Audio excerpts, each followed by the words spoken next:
Little did Abubakar Mohammed know, this day in 2003 would spiral his life into a maelstrom of deception and tragedy. Set against the backdrop of Nigeria, where resource wealth clashed starkly with rampant corruption and violence, Abubakar was an ordinary oil worker, committed to doing his job despite the decade's turmoil. Nigeria's Niger Delta had turned into a battleground. Rebel groups like the Movement for the Emancipation of the Niger Delta, MEND, fought against the government and oil companies, claiming that the oil wealth was exploiting their land and people. It was a region rife with tension, where the promise of prosperity lay buried under the weight of grief and loss.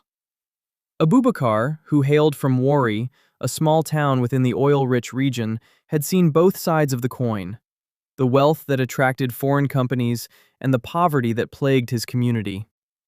On that fateful day in May, Abubakar was to attend a routine meeting with his company's management. Unbeknownst to him, he was already caught in a web of dark conspiracies. As he arrived, he noticed an unusual atmosphere. His co-workers whispered nervously, eyes darting toward the door. The meeting began with an unexpected twist, a sudden announcement of layoffs.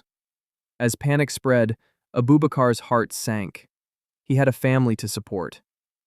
What he didn't realize was that the company had become a target for sabotage. MEND had declared war on oil interests, and everything in their path was fair game.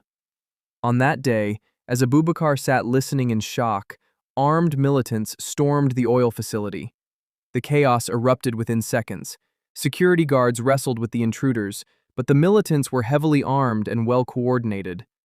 Abubakar found himself pinned beneath a metal table, heart pounding, as he watched the unfolding horror. Bullets whizzed overhead, and screams echoed through the corridors. The assailants demanded to speak to company executives, threatening violence against anyone who resisted. Amidst the chaos, Abubakar's thoughts turned to his family. His wife, Fatima, was expecting their second child. Would he see them again?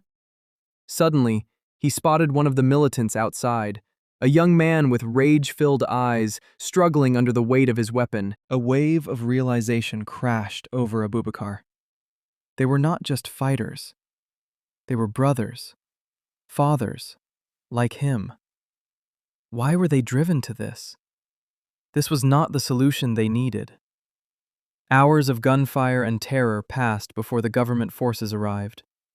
Armed soldiers swarmed the facility, signaling the beginning of a brutal firefight. In the crossfire, Abubakar's resolve hardened. He had to survive and find a way to bridge this divide. When the dust settled, the oil company declared the event a success. They had retained their operations, but at a grave cost. The militants retreated, leaving behind tragedy and confusion. Local media portrayed them as terrorists, but the reality was much more complex. Abubakar knew the truth. They were desperate men seeking the only way they believed would be heard. The following days saw Abubakar wrestling with survivor's guilt.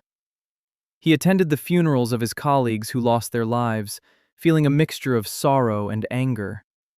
Tragically, the cycle of violence did not end there. It merely intensified.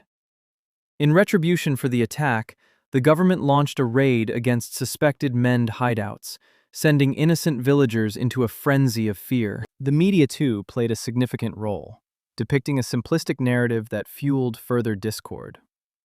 With chaos consuming the region and tensions escalating, Abubakar made a choice. He would not sit idly by. Inspired by local leaders, he began to speak out, reaching out to various factions to seek dialogue rather than violence. They started grassroots meetings to foster understanding. They organized peaceful protests against corporate exploitation, advocating not just for their rights, but for unity in their communities. What began as a day filled with horror transformed Abubakar into an advocate for peace. As protests swelled and the world began to take notice, he realized that change was possible, albeit slowly. But the scars of conflict ran deep. The cycles of violence did not ease overnight. Years later, as he stood on the front lines of a burgeoning movement, Abubakar never forgot that fateful day in 2003.